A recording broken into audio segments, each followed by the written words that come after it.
family. Explore, sir. No! Wag na, no! Wag mo na.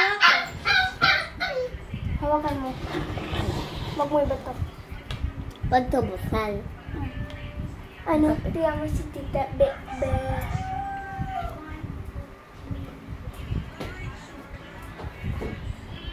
Ito lang ha.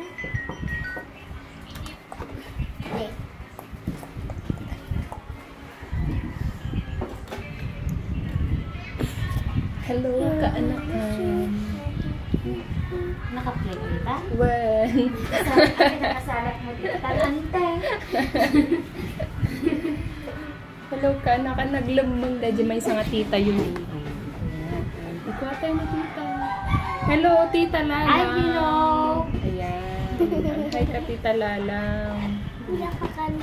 Kumusta ka nga, tita Lalang? Ayos ako mga... Tingnan mo yung Ayos ka nga, tita Lalang. Anong padala mo rin?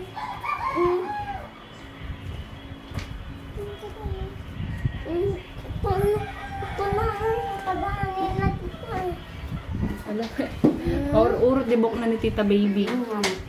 Diyos ko, day. Ang kapal na kabiro-biro ka pang natita. Isupay. Ibiro kan sa. Bako mo na pa nga makakita kanya. Tiakan. Ada ka chat kon. Ay, sika. Hello, my friend. Awitin na kanon. Oh, taga din mo yan.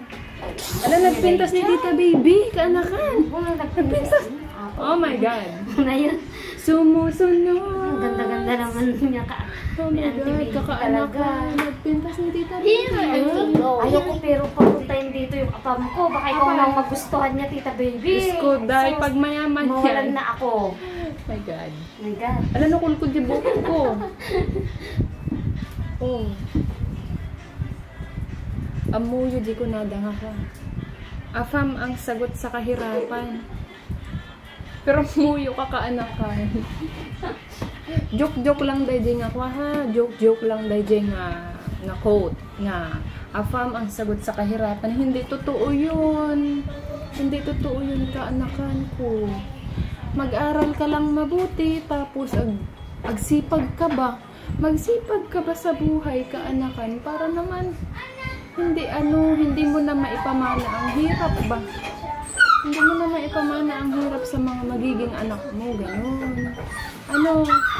Wag afam ng afam ang iniisip ba?